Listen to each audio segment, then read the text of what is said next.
할렐루야. 좋으신 하나님께 영광 올려드립니다. 우리 옆 사람하고 뒷 사람하고 인사하실 때에 뭐라고 인사할까요? 할렐루야로요? 할렐루야로 하겠습니다.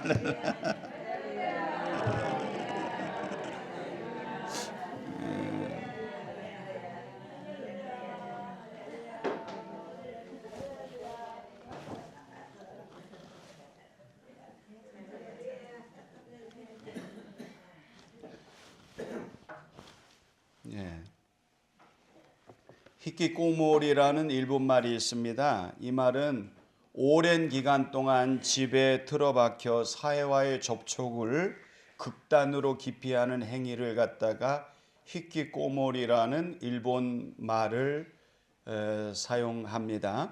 1990년대 거품 경제가 붕괴된 이후 일본에서 일어난 사회적인 문제입니다.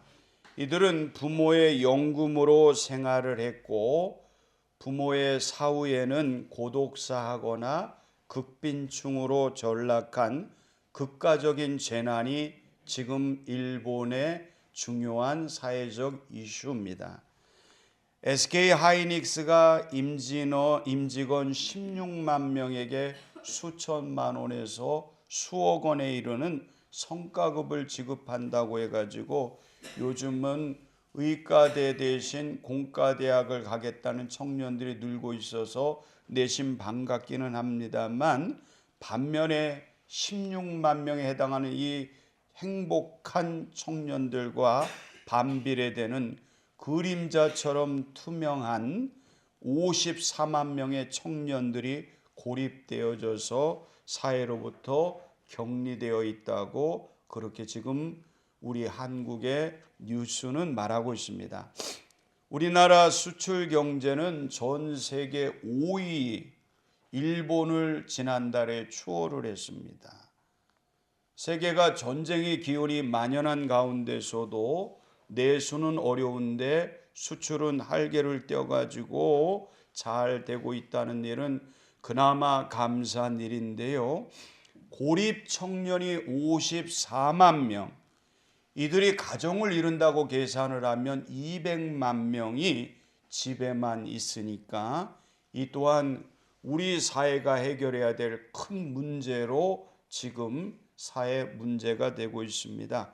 이것을 해결하지 못하면 향후 20년 후, 30년 후에는 우리 한국도 일본이 겪고 있는 엄청난 사회적인 재난을 경험하게 될 것으로 내다보고 있습니다. 저는 이 기사를 읽으면서 생각해 봤습니다. 지금으로부터 141년 전 개화파와 척사파가 피 튀기게 싸우고 있을 때 인천의 재물포항을 통해서 아펜젤러와 언더우드 선교사가 조선 땅에 첫 발을 디딘 1885년 4월 5일 부활절날을 기억합니다. 그리고 시작된 한국 복음화는 급속도로 번져 나갔습니다. 이들은 한국의 재건과 계몽을 위해서 학교를 세웠고 그리고 병원을 지었고 동네 곳곳에 교회를 지었습니다. 이로부터 100년이 지난 후 개신교와 천주교인의 숫자는 전체 한국 인구에서 20.7%를 차지하는 놀라운 세계적인 부흥을 이루게 되었습니다. 현재는 16%에서 20%로 완만한 감소세를 유지하고 있다고 합니다. 그런데 참으로 안타까운 것은 20대의 젊은이들 75%가 무종교라고 그렇게 고백을 한다고 합니다. 그리고 더 안타까운 것은 그저께 신문에 보니까요, 5명의 청년 중에서 1명은 점집을 찾아간다는 이 끔찍한 사고, 이런 이야기가 신문에 보도되고 있습니다. 저는 한국의 위기라고 생각을 합니다. 남한과 북한 동시에 유교와 불교 국가였던 우리나라가 북쪽은 공산주의가 들어오고 남쪽은 민주주의가 들어왔습니다. 민주주의와 함께 들어온 것이 기독교였습니다. 천만 기독인이 밤낮으로 울부짖으며 이루어진 우리 한반도가 벌써 전쟁이 났어도 몇 번은 났어야 되는 그런 우리 한반도 아닌가요? 중동보다도 더 위험한 전쟁의 위기 가운데 있는 나라가 우리 한반도인데 지난 73년 동안 한 번도 전쟁을 겪지 않았다는 것은 어떻게 설명할 수가 있겠습니까? 어떻게 우리나라가 이런 평화와 부흥과 발전과 번영을 노래하며 세계를 이끌어가는 지도자적인 나라로 설 수가 있었겠습니까? 저는 감히 이 시간 믿음으로 고백합니다. 하나님의 은혜가 아니고서는 지금도 집에서 교회를 나오지 못하는 우리 어르신들, 집에 앉아서 TV나 라디오를 통해서 예배를 드리고 있는 그분들의 헌신과 눈물 어린 기도가 없었다면 우리 한국의 현재의 모습은 있을 수 없다고 저는 단연코 말씀드릴 수가 있습니다. 믿지 않는 사람들은 이렇게 말해요. 우리가 잘해서 그렇게 됐다고 생각을 합니다. 하나님을 잃어버린 세대의 모습을 성경은 어떻게 말하고 있을까요? 오늘 본문 17절에 보면 이렇게 말하고 있습니다. 한번 읽어볼까요? 그러나 내가 마음에 이르기를 내 능력과 내 손의 힘으로 내가 이 재물을 얻었다 말할 것이라. 오늘날 우리 한국의 젊은이들은 75%가 무신론자라고 그렇게 말합니다. 점을 보러 다니고 우리가 똑똑해서 내가 지혜롭고 명철해서 이 나라가 부강해졌고 평화로워졌다고 하나님의 은혜를 잃어버리고 하나님을 무시하면서 살아가고 있습니다. 사랑하는 성도님들, 우리가 잘 아는 미국 역사는 청교도 역사입니다. 그것이 사회 근본에 깔려 있습니다. 미국 어느 지역을 가도 교회가 안 서 있는 곳이 없습니다. 교회와 더불어서 기념관이 꼭 서 있어요. 나라와 민족을 위해서 애쓰다 가신 분들, 믿음으로 살다 가신 분들의 기념관들이 지역마다 서 있습니다. 백악관에서 행사가 있을 때마다 어김없이 목사님이 초대되어서 예배를 집례합니다. 그것이 미국이에요. 캐나다도 마찬가지입니다. 바다 끝에서 바다 끝까지, 태평양에서 대서양까지 주께서 통치하신다는 건국 이념을 가지고 세워진 나라가 캐나다예요. 그런데 캐나다와 미국이 어떻게 되어가고 있습니까? 이민 사회가 되다 보니 어마어마한 무슬림들이 몰려오고 인도의 시크교와 힌두교도들이 어마무시하게 물려들어와서는 캐나다나 미국이 다종교 국가가 되어서 지금은 기독교 국가라는 말이 무색할 정도가 되어가고 있습니다. 이스라엘은 애굽에서 종살이를 하다가 하나님의 절대적인 역사로 해방이 되어 가나안 땅으로 향해 가고 있습니다. 그들은 광야 40년 동안 연단받고 훈련받았어요. 그들이 만약에 광야 40년을 경험하지 않고 가나안으로 바로 들어갔더라면 이들도 마찬가지로 금방 이방 종교와 문화의 흡수가 되어서 오늘날 미국과 캐나다처럼 변질이 될 것이 뻔하기 때문에 하나님은 광야 40년 동안 이스라엘 백성들을 철저하게 훈련시킨 것입니다. 하나님은 그들에게 소망을 주셨습니다. 그들이 살아갈 땅이 어떤 땅인가를 오늘 본문에서 이렇게 말하고 있습니다. 7절로 9절까지의 말씀을 같이 한번 읽어보십니다. 시작!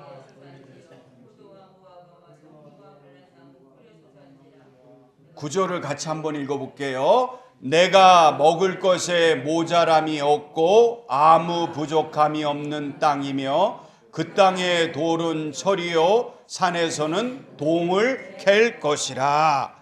골짜기 산지 어디나 물이 솟아나고 밀과 보리, 포도, 무화과, 석류, 강남나무, 꿀의 소산지, 내가 먹을 것에 부족함이 없고 아무 부족함이 없는 땅, 땅의 돌은 철이고 산에서는 동을 갤 것이라. 완전히 유토피아와 같은 그런 땅이 가나안이라고 그렇게 말합니다. 실제로 이스라엘의 헬몬산은 2814m의 높은 산으로 레바논 시리와 그리고 이스라엘의 국경이 맞닿아 있는 곳입니다. 논이 녹아서 내린 물로 요단강과 갈릴리 호수를 만들며 전 지역에 젖줄을 만듭니다.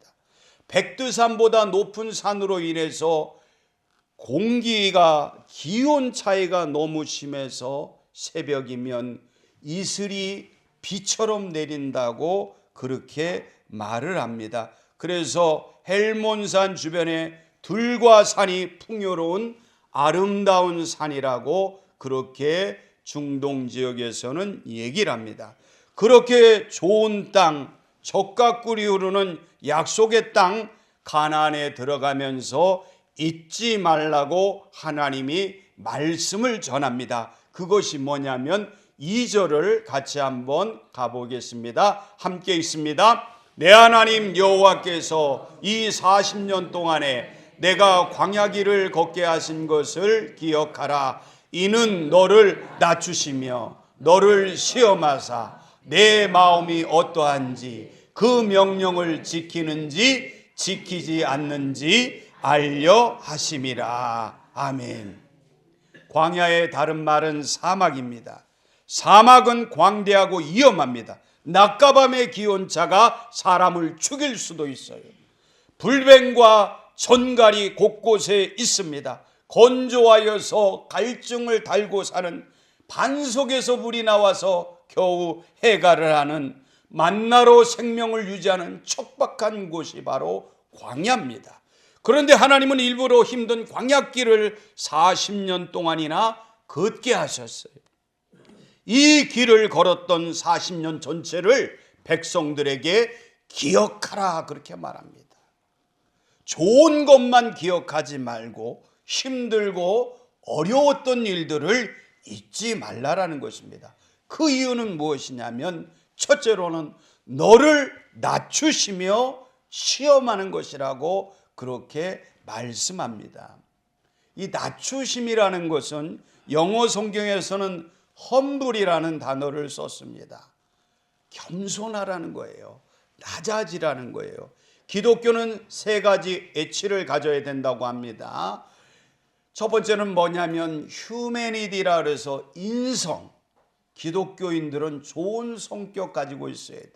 박애주의자가 되어야 된다고 이렇게 말을 합니다. 두 번째로는 휴밀리티라 그래서 겸손을 얘기를 합니다. 기독교인들은 겸손해야 돼요. 험불해야 됩니다.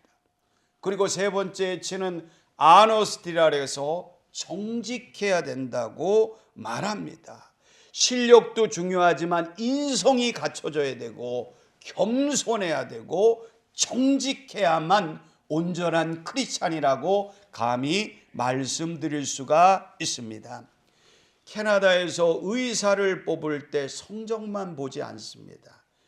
외국에서 이민 온 많은 부모들이 아이들이 성공적으로 캐나다에서 잘 살게 하기 위해서 의대를 보내려고 많이 노력합니다. 우리 한국처럼. 그래서 열심히 공부만 시켜요. 그러나 공부 1등 한다고 의대에 들어가지 않습니다. 공부는 기본적으로 잘해야 되지만 공부와 더불어서 약대, 의대 모든 이 학과에서는 인성을 봅니다. 이 사람이 사회에 정말 기여할 사람인가? 이 사람이 정말 발런티어를 많이 했나? 봉사를 많이 했는가? 지역을 위해서 헌신을 했는가를 보고 나서 그것이 합당하다면 합격을 시킵니다. 모든 것이 그렇습니다. 간호사를 뽑을 때도 성적만 보지 않습니다. 인성을 봅니다. 경찰을 뽑을 때도 마찬가지입니다. 성적만 보지 않습니다. 그 사람의 과거의 인성까지도 다 보고 겸손한 사람인지 정직한 사람인지를 보고 나서 선발을 하게 됩니다. 사랑하는 성도님들, 하나님이 광야 40년을 걷게 하신 목적은 너를 낮추셔서 너를 시험해서 정말 너희가 하나님의 말씀대로 살아가는지를 알고 싶었던 것입니다. 하나님 우리의 마음을 보십니다. 우리의 마음이 신령과 진정으로 주님을 찾고 있는지를 지금도 보고 계십니다. 사랑하는 성도님들, 힘든 일이 있습니까? 어려운 시험 가운데 있습니까? 집안에 풀리지 않는 인생의 문제를 가지고 있습니까? 하나님을 기억하시기 바랍니다. 하나님을 신뢰하시기 바랍니다. 절대로 우리 하나님은 나를 버리지 아니하신다는 것을 믿고 흔들리지 마시기를 바랍니다. 두 번째로 하나님께서 왜 광야 40년을 이들에게 허락하셨을까요? 3절을 함께 보도록 하겠습니다. 함께 읽습니다. 너를 낮추시며 너를 줄이게 하시며 또 너도 알지 못하며 내 조상들도 알지 못하던 만나를 내게 먹이신 것은 사람이 떡으로만 사는 것이 아니요 여호와의 입에서 나오는 모든 말씀으로 사는 줄을 내가 알게 하려 하심이니라. 두 번째 이유가 여기에 기록되죠. 사람이 떡으로만 사는 것이 아니잖아요. 여호와의 입에서 나오는 모든 말씀으로 사는 줄로 믿습니다. 이와 같은 말씀이 신약 성경에도 기록이 되어져 있어요. 예수님이 공생애를 시작하기 전 40일을 금식하셨습니다. 처음으로 다가온 시험은 사단의 시험이었는데요, 사단은 예수님께 천사로 가장하여 다가왔습니다. 얼마나 배가 고파. 너는 하나님의 아들이잖아. 왜 이런 고생을 하니?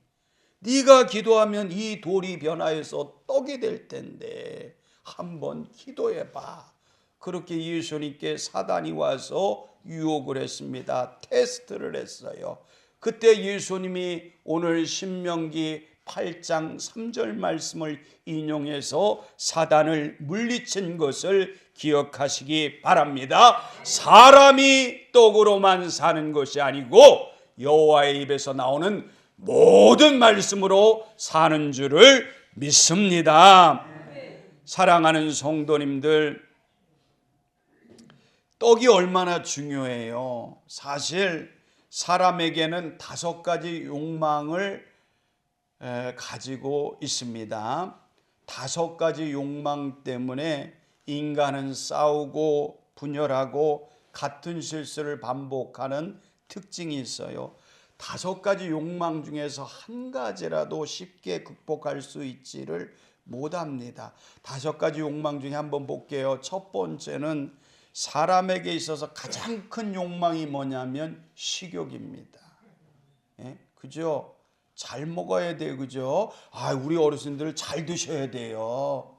예, 저희 어머니는 시간밥을 드세요. 배가 불러도 드세요. 예, 삼시세 때 드세요. 아주 죽겠어요. 댁에 가면 얼마나 저를 먹여대는지. 제 아내는 저를 눈총 쏘고 저희 어머니는 그릇을 갖다 제 입에 갖다 대고.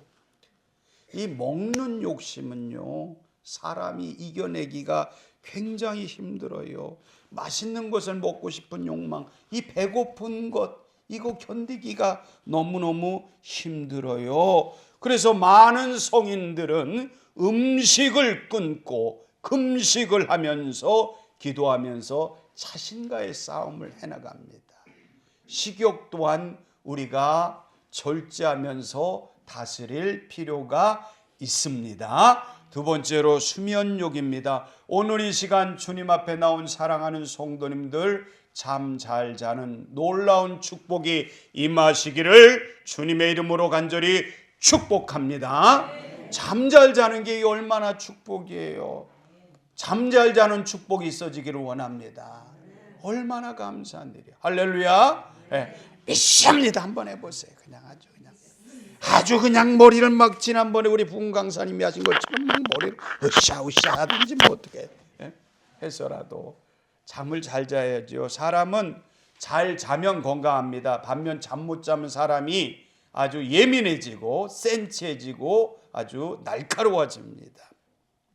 그래서 너무 잠을 많이 자도 문제고 너무 잠을 적게 자도 문제입니다. 하나님께서 적당한 수면을 우리에게 주시기를 소원합니다. 세 번째로 세욕입니다. 사람에게 있는 욕망입니다. 이것은 하나님이 인간에게 준 가장 커다란 축복 중에 하나입니다. 그런데 이것이 과하다 보니까 다윗도 무너지고 솔로몬도 무너지고 많은 지도자들이 지금도 무너지고 있어요. 하나님이 주신 참으로 좋은 것이지만 인간의 욕심, 너무 욕심부려서 망하게 되는 원인이 되기도 합니다. 네 번째로는 뭐가 있습니까? 재물 욕심. 인간의 욕심은 끝이 없어요. 10개를 가지면 20개를 가지려고 하고 20개를 가지면 50개를 가지려고 하고 50개를 가지면 99개를 가지려고 하고 99개 가진 사람은 100개를 못 채워가지고 안달나는 게 사람의 욕심입니다. 가까운 지인 중에 200만 불에 해당하는 아주 좋은 집을 가지고 있습니다.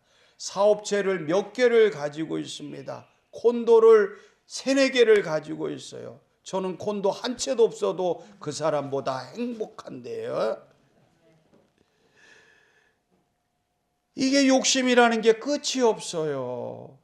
내게 주어진 것을 감사하며 사는 것도 하나님이 주신 축복인 줄로 믿으시기 바랍니다. 이것뿐입니까? 명예욕 때문에 무너지는 사람이 얼마나 많습니까? 얼마나 시끄러워요. 지금 제일 시끄럽죠. 예? 시의원, 도의원, 시장 선거, 국회의원 선거, 대통령 선거. 물론 권세도 대단하게 따라오지만 서로가 명예를 얻기 위해서 목숨 걸고 싸웁니다. 명예 때문에 부끄러운 마무리를 보이는 사람들이 얼마나 많이 있습니까?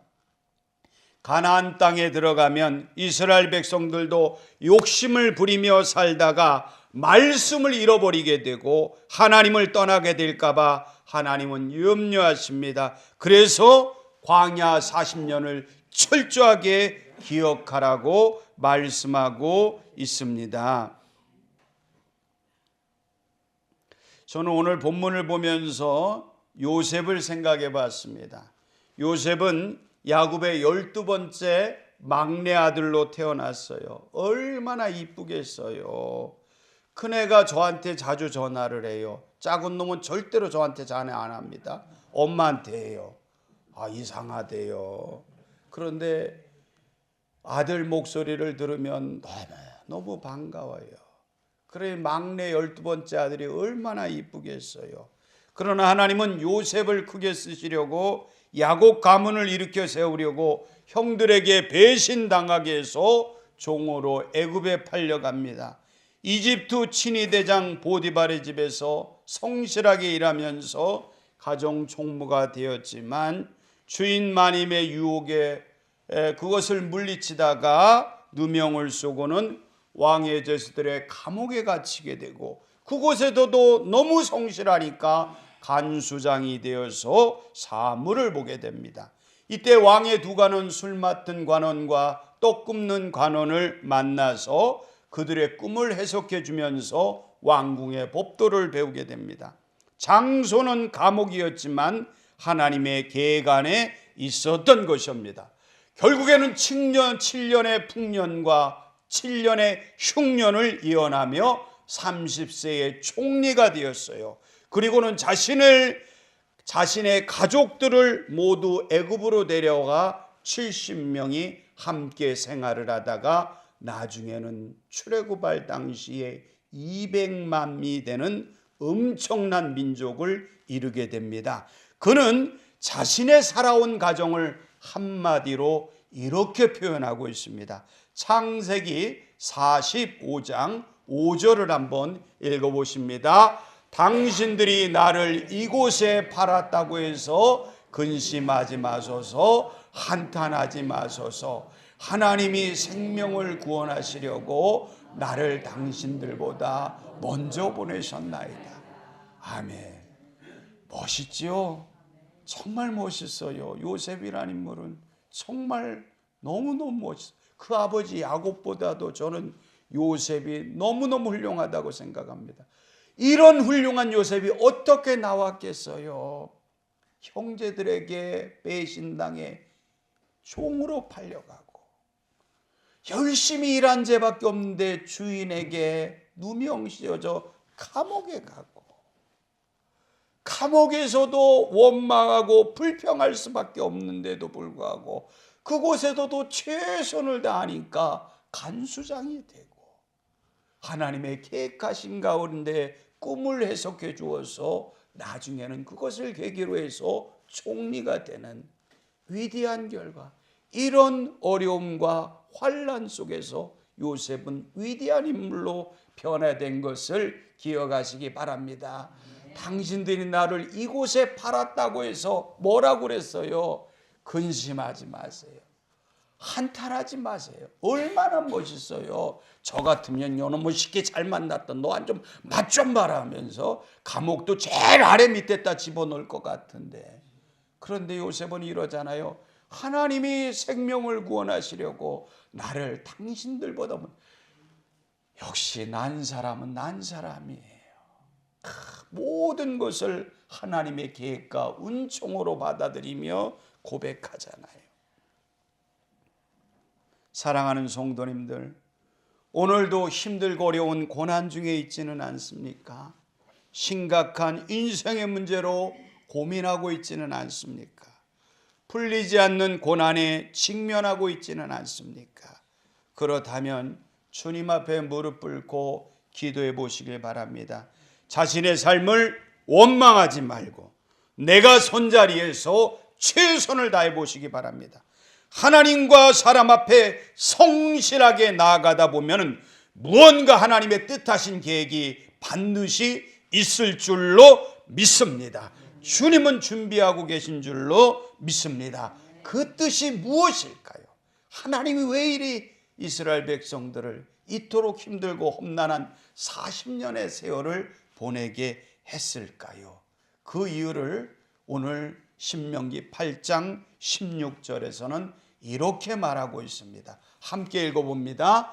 내 조상들도 알지 못하는 만나를 광야에서 내게 먹이셨나니 이는 다 너를 낮추시며 너를 시험하사 마침내 너에게 복을 주려 하심이었느니라. 아멘. 복을 주시려고 낮추시며 시험하사 마침내 복을 주시려고. 모세는 위대한 종입니다. 모세는 온 지면의 사람보다 승하다고 했습니다. 그 모세가 이스라엘 백성들이 미워서 이렇게 했습니까? 이번에 어버이 주일이라서 제 아내는 그런 걸 잘해요. 아이들한테 전화를 한 명 해가지고 너 이번 주가 어버이 주일이니까 뭐 해야 돼? 그러면 돈 보내라고? 그렇지. 그래갖고 저희 200불 벌었어요. 왜 그러냐면 저희도 아들만 키우다 보니까 아들들은 속은 깊은데 표현을 못해요. 그치 성훈아 성무야? 근데 엄마 아버지한테 전화도 자주 하고 표현을 해야 돼. 나중에 나이 먹으면 그래 전화 자주 할 거지, 그지? 왜 대답을 안 해? 이렇게 하는 이유는 아이들을 위해서 부모에게 잘하면 그것이 결국은 자녀에게 장수의 복으로 다가온다고 성경이 말을 했고, 그것이 복된 삶이라는 것을 저는 믿기 때문에 저희는 일부러 꼭 생일날이나 꼭 부모 어버이날이나 그럴 때는 전화를 해서 돈 보내라 그래요. 그러면 저희 작은 놈은 뭐라고 앙탈을 부리냐면 세상에 저렇게 뻔뻔하게 돈 보내라고 하는 엄마가 있냐고 그렇게 얘기를 합니다. 사랑하는 성도님들, 저희가 돈이 필요해서 그런 건 아니잖아요. 아이들로 하여금 알게 하려고, 깨닫게 하려고.